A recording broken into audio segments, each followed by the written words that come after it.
રહી ગઈ હતી તું બોલ્યા વગરની. તને બધી ખબર છે છતાંય બાફ્યું ને. આ તમે શું બોલી રહ્યા છો સવિતાબેન? પણ એમાં આટલો બધો ખીજાય છે શું કામ આરવ? ચાલો બેન, હું નીકળું, સવારે આવી જઈશ. બેટા, સવિતાને બોલવાનું ખોટું ન લગાડતી, હા? અને તારે પણ સવિતા પર આટલો બધો ગુસ્સો કરવાની શું જરૂર હતી?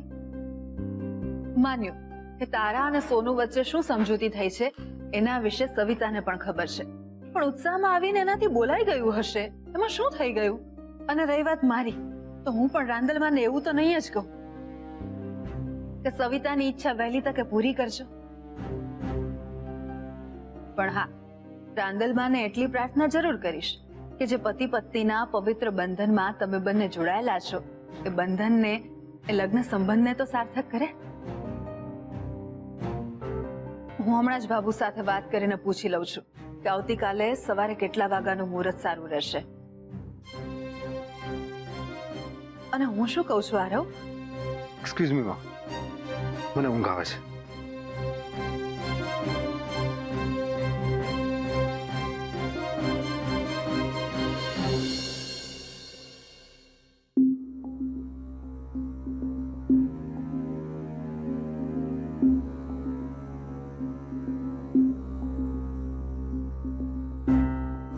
આરવ, શું થયું?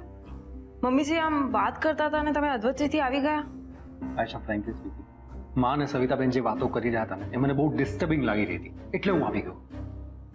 એમાં ડિસ્ટર્બ થવા જેવું શું છે? કમ ઓન આયશા, એ લોકો તારો ખોળો ભરાવવાનો ને એવી બધી વાતો કરી રહ્યા હતા. એ બધી વાતો તને ડિસ્ટર્બિંગ ના લાગી? ના, ના લાગી. અરે યાર, તું મહાન બનવાની કોશિશ ના કર. તને ખબર છે ને સચ્ચાઈ શું છે, છતાં પણ તને આ બધું ઓકવર્ડ ફીલ નથી થઈ રહ્યું? હારે, હું સચ્ચાઈ જાણું છું એટલા માટે જ મને ઓકવર્ડ નથી લાગી રહ્યું. તમે સમજતા કેમ નથી? આ બેડરૂમની 4 દિવાલ વચ્ચેની વાત છે, જે મને ખબર છે, તમને ખબર છે, અને આપણે બંને એ વાત સ્વીકારી લીધી છે. પણ એના કારણે ઘરના કે બીજા કોઈ લોકોની અપેક્ષાઓમાં બદલાવ નહીં આવે. અને દુનિયાની નજરમાં આપણે પતિ પત્ની છીએ. જેમ એ લોકોએ આપણને લગ્ન વખતે સુખી થવાના આશીર્વાદ આપ્યા હતા, એવી જ રીતે લગ્નના આટલા મહિના પછી એ લોકો મા બાપ બનવાના આશીર્વાદ આપશે જ, જે સ્વાભાવિક છે. હા, પણ એમણે આપેલા આશીર્વાદ સાચા પડે એના કોઈ ચાન્સીસ નથી. એમ તને ખબર નથી? હારો, મને ખબર છે, મને સારી રીતે ખબર છે. અને તમે પણ એ ગેરસમજમાં નહીં રહો કે હું રાંદલમાની પૂજામાં એ કારણે બેસીશ જેથી એ લોકોની અપેક્ષા સાચી પડે. બસ મારી એટલી રિક્વેસ્ટ છે કે તમે પૂજામાં બેસવાની ના નહીં પાડો. આયશા, પ્લીઝ, તું મને ફોર્સ ના કર. મારી પૂજામાં બેસવાની કોઈ જ ઈચ્છા નથી. અને જો આપણે પૂજામાં બેઠા ને તો એ લોકોની એક્સપેક્ટેશન વધી જશે, જે આપણે ક્યારે પૂરી નહીં કરી શકીએ. હા, સાચી વાત છે, પણ તમે પૂજામાં બેસવાની ના કેવી રીતે પાડશો? એ જ તો, માને પૂજામાં બેસવાની ના પાડી શકીશ કે નહીં એની મને ખબર નથી, પણ મારું મન તો પૂજામાં બેસવાની ના જ પાડે છે.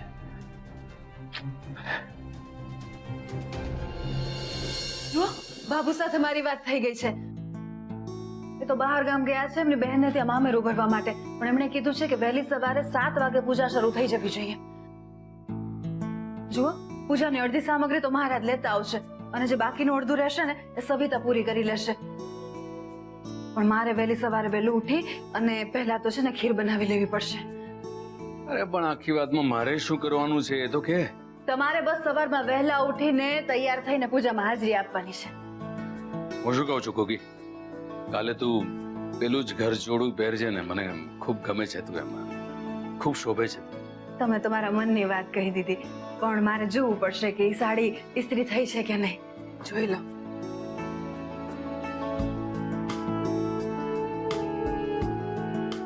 જો અરે કેવું પડે કોકી, આપણા લગ્નને આટલા વર્ષ વીતી ગયા પણ તારા સાડીની ચમક અને તારા ચહેરાની ચમક હજુ એવી ને એવી જ છે.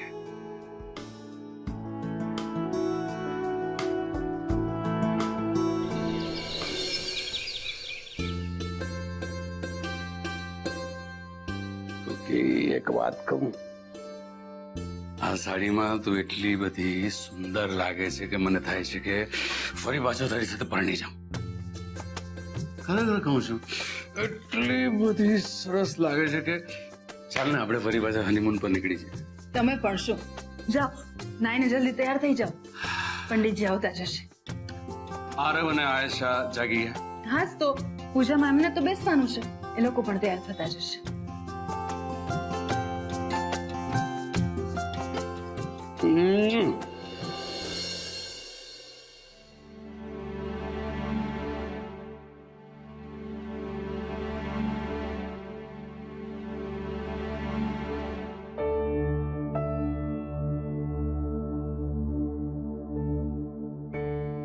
હા શું તમે હજી સુધી તૈયાર નથી થયા? આશા, મેં છે ને આખી રાત વિચાર્યું મારે છે ને પૂજામાં નથી બેસવું, એટલે પ્લીઝ તું માને કહી દે કે એ લોકો જ પૂજામાં બેસે. અરે પણ સોનુ તૈયાર થયા કે નહીં?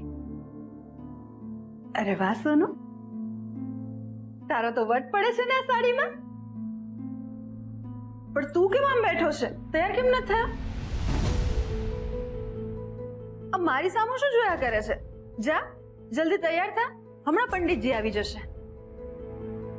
માં એકચ્યુઅલી એવું છે કે મારે ઓફિસમાં બહુ બધું કામ છે એટલે હું લેટ નહીં જઈ શકું. સો પ્લીઝ તું મને છે ને આ પૂજામાં ઇન્વોલ્વ નહીં કરે ને તો સારું છે. અને તું ને પપ્પા પૂજામાં બેસી જાવ ને, હું પ્રસાદ લઈને નીકળી જઈશ. તમે ખોટું પાનું કેમ બનાવો છો? મમ્મીજીને જે સાચું છે એ કહી દો. શેનું ખોટું બહાનું અને સાચું શું છે? માં સાચું એ છે કે મારે પૂજામાં નથી બેસવું. અને હા, આશા ભલે એકલી બેસતી, અને જો એવું હોય ને કે પૂજામાં કપલે જ બેસવાનું હોય તો તું ને પપ્પા બેસી જજો. પણ તારે પૂજામાં શું કામ નથી બેસવું એ તો કે? મમ્મીજી એમનું માનવું છે કે જો અમે લોકો રાંદલમાની સ્થાપના પૂજામાં બેસીશું તો તમારા લોકોની અપેક્ષાઓ વધી જશે અને જે પૂરી નથી થવાની. એટલા માટે અમને પૂજામાં નથી બેસવું. આરવ, તારું મગજ તો ઠેકાણે છે ને? સવાર સવારમાં વળી પાછું આ બધું લઈને શું બેઠો છે? અને તારા પપ્પાને ખબર પડશે તો એ શું વિચારશે એનો તો વિચાર કર. અને તમે બંને પતિ પત્ની છો તો પછી રાંદલમાની પૂજામાં બેસવામાં વાંધો શું છે? માં, આરવ, મારે કઈ નથી સાંભળવું. પૂજામાં તમે બંને જ બેસશો અને આ મારો હુકમ છે જે તારે માનવો જ પડશે. અને હું કહું છું એટલે પૂજામાં નથી બેસવાનું. પૂરી શ્રદ્ધાથી અને સાચા મનથી પૂજામાં બેસવાનું છે.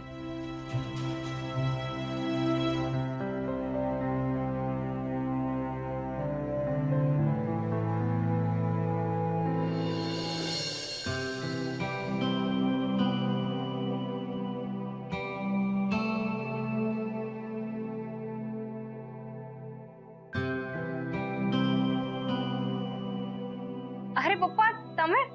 શું વાત છે, આજે તારી સવાર આટલી વહેલી વહેલી થઈ ગઈ? હા, એકચ્યુઅલી આજકાલ હું રાત્રે વહેલી સૂઈને વહેલી ઉઠી જાઉં છું વાંચવા માટે. પણ આજે આપણા ઘરે રાંદલમાની પૂજા છે ને એટલે થોડી વધારે વહેલી ઉઠી ગઈ. વેરી બસ આ જ રીતે મન લગાવીને ભણતી રહેજે બેટા.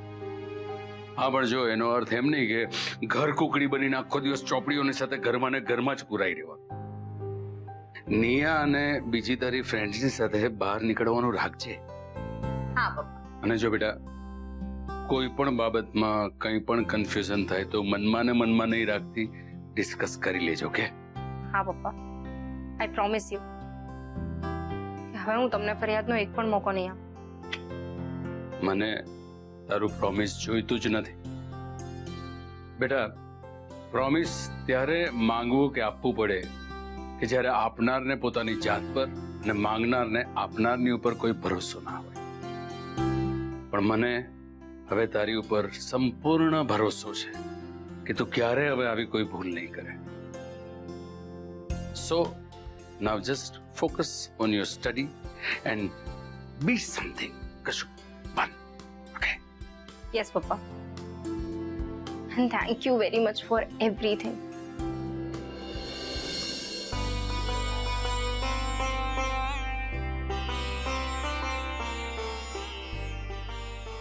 સવિતાબેન, હું તમારી કઈ મદદ કરું? ના કોમલબેન. સવિતાબેન, મને થોડા ફૂલના હાર અને થોડા તુલસી પત્ર આપો ને. અને હા, એક ત્રાંબાનો લોટો, આચમની અને ચમચી અને એક થાળી આપો ને મને. અરે તમે બેસો ને, હું લાવું છું.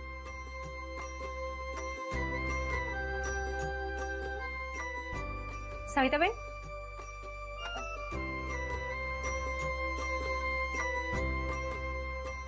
સવિતા, હા મોટી બેન. બધી તૈયારી થઈ ગઈ ને?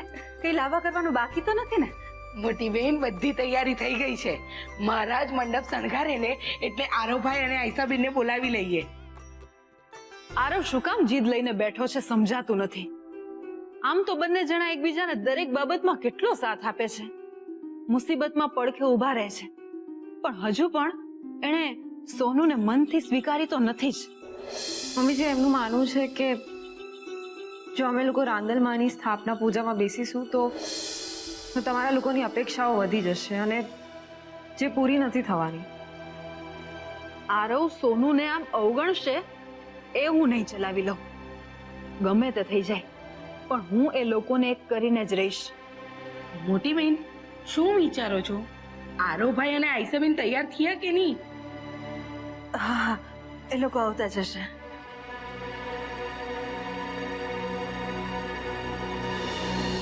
કોકિલાબેન, વરઘોડિયાએ તો બહુ વાર કરી આવવામાં. જટ બોલાવો એટલે પૂજા શરૂ થાય. હા બેન, મારે પણ બીજી જગ્યાએ જવાનું છે.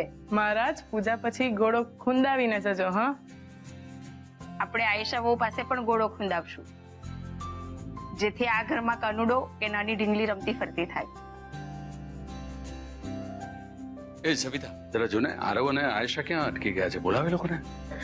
ભલે મોટા શેઠ. લો, આવી ગયા વરઘોડિયા.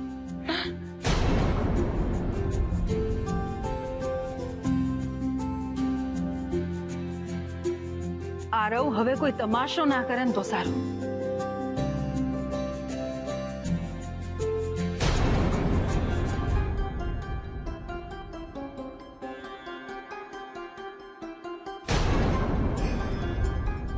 હે ઠાકોરજી, જે વાતનો ડર હતો એ જ થયું.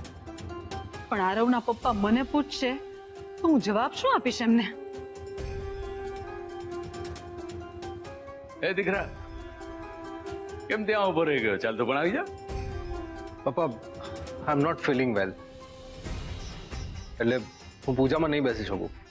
પ્લીઝ તમે લોકો પૂજા પતાવી દો ને.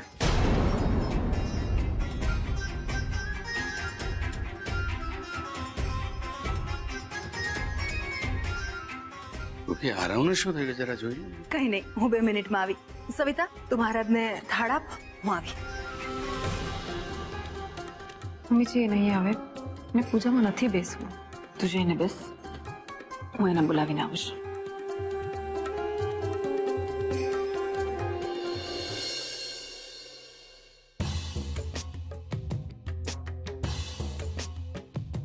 ચાલ આરવ, આમ છેલ્લી ઘડીએ તું પૂજામાં નહીં બેસે એ નહીં ચાલે. હા, હું તને પહેલા જ કહી ચૂક્યો હતો ને કે મારે પૂજામાં નથી બેસવું, અને માન્યું કે મેં આયેશાને આ ઘરની વહુ તરીકે માન સન્માન બધું આપ્યું છે, પણ હું મારી પત્ની તરીકે ને તે આયેશાને હજુ તારી પત્ની તરીકે નથી સ્વીકારી, એમ જ ને? સોનુ માટે શું વિચારે છે ને એ મને પણ ખબર છે આરવ, અને એના માટે મેં તને હજુ માફ પણ નથી જ કર્યો. ભલે મેં તારી સાથે અબોલા તોડી નાખ્યા, પણ જેટલી તકલીફ અત્યારે સોનુને થઈ રહી છે ને એટલી જ તકલીફ આરવ મને પણ થઈ રહી છે. મને ખબર છે કે હું તમને બધાને હર્ટ કરી રહ્યો છું, એટલે તો આ પ્રોબ્લેમનું સોલ્યુશન લાવવા માંગુ છું. આ બધી ચર્ચા પછી પણ થઈ શકે છે, પણ અત્યારે પહેલા તું નીચે આવ, કારણ કે અત્યારે પૂજામાં બેસવાની ના પાડીને તું એક સાથે 3 સ્ત્રીઓનું અપમાન કરી રહ્યો છે આરવ. સોનુ સાથે પૂજામાં બેસવાની ના પાડીને તું સોનુનો અનાદર કરી રહ્યો છે.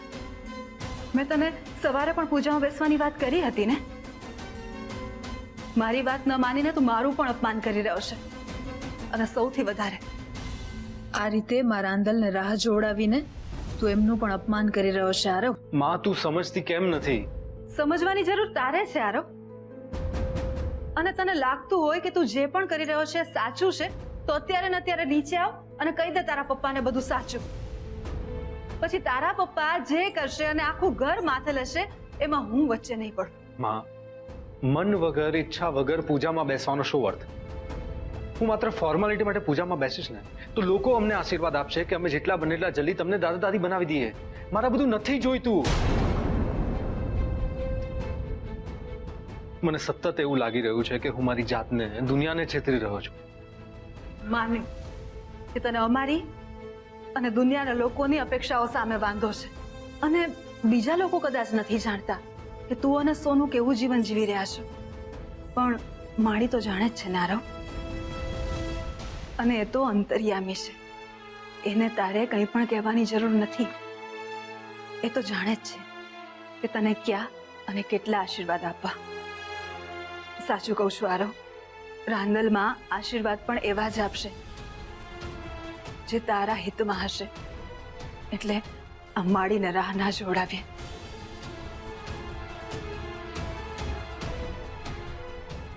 ચાલ મારી સાથે નીચે.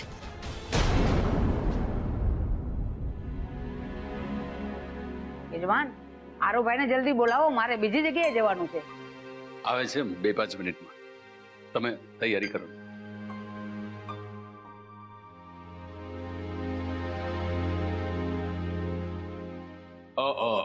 લો આવી ગયો આરવ પણ.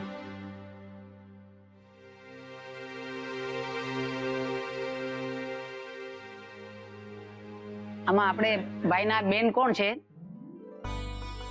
કોમલ બેટા, ભાઈ ભાભીની છેડાછેડી બાંધો.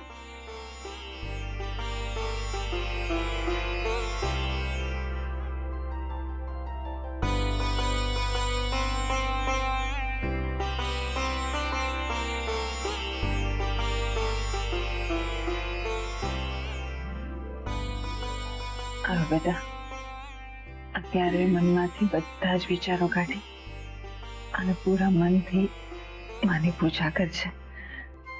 એમણે આપણા પરિવાર પર આવેલા બધા જ સંકટના વાદળો દૂર કર્યા છે. મહારાજ, પૂજા શરૂ કરો.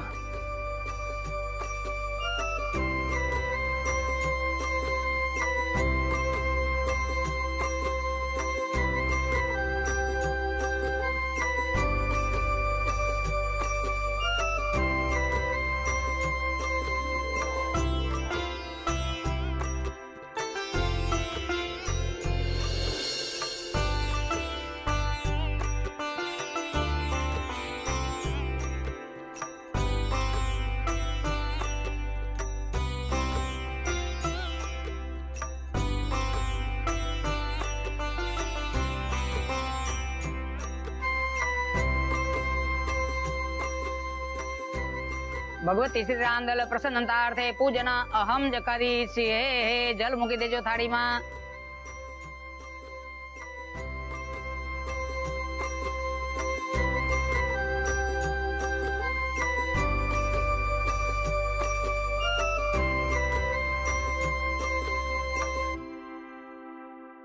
આયશા, તને આ ઘરની બહુ તરીકેના બધા જ માન, સન્માન, હક બધું જ મળશે, પણ હું તને મારી પત્નીના રૂપમાં હજુ સુધી નથી જોઈ શકતો.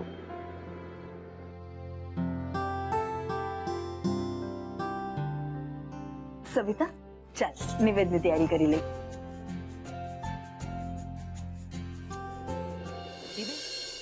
મોટી બેન, ખીર તૈયાર છે ને કુલેર પણ તૈયાર છે. મોટી બેન, મને તો સપને ખ્યાલ નહોતો કે તમે મારી વાત માનીને આજે ને આજે રાંદલમાં તેડાવશો. સવિતા, તારી માનતા તો પૂરી કરવી પડે ને. મોટી બેન, આપણે હિનાબેનને તો ભૂલી જ ગયા. તું ભલે ને ભૂલી ગઈ, હું થોડી ભૂલું. મેં ગઈકાલે રાતે જ એમને ફોન કર્યો હતો, પણ એમને અવાય એમ નથી. ઓહો, અચ્છા. મોટી બેન, મને છે ને એક વાતનો જિંદગીભર અફસોસ રહે. કઈ વાતનો અફસોસ? કાલે મારાથી ઉત્સાહમાં બોલાય તો ગયું કે માં પરચો બતાવ હે ને આયસાબેનનો ખોડો ભરા હે, પણ પછી મને ખ્યાલ આવ્યો કે આરવભાઈ અને આયસાબેન વચ્ચેની પરિસ્થિતિ જોતા તો બેન, મારી વાતનું આયસાબેનને ખરાબ તો નહીં લાગ્યું હોય ને? તમે કહેતા હોય ને તો હું માફી માંગી લઉં એમની. ના ના, જે થવાનું હતું એ થઈ ગયું. તું પાછી એ વાત ના ઉખેડતી. રાંદલમાં સૌ સારા વાના કરશે. હા બેન, હું તો એકદમ સાચા મને માને પ્રાર્થના કરીશ કે આરવભાઈ અને આયશાબેન વચ્ચે બધું બરાબર કરી દે. માને બધી ખબર છે, આપણે એને કંઈ કહેવાની જરૂર નથી.